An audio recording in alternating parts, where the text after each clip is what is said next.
Sayalini leo Jumatatu.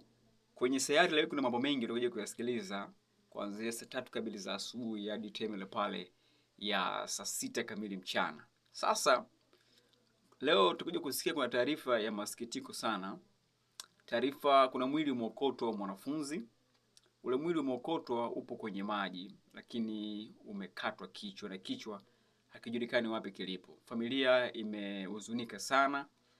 Ndugu, jamaa na marafiki pamoja na wale wote ambao raia wema tumehuzunika sana.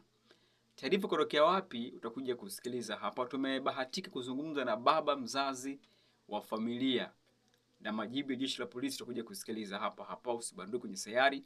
Lakini pia kwenye dondoo baadaye tutakuja kusikiliza kuna taarifa ambayo ikimhusisha mwanamke mmoja amepoteza kumbukumbu baada ya kutumia nguvu sana wakati akipata haja kubwa.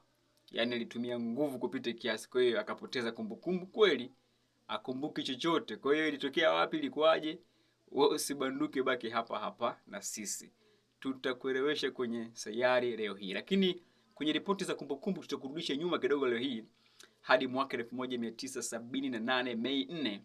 Taarifa ni kwamba kulikuwa na mauaji yalifanyika, kuna mauaji yalifanyika kule nchini Angola, ambapo watu zaidi ya 600 walipoteza maisha, waliuawa kwa makusudi kabisa. Ilikuwaje?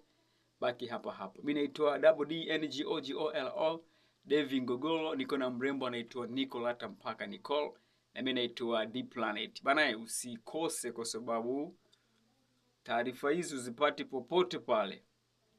Ni 89.5 Pambazuko FM.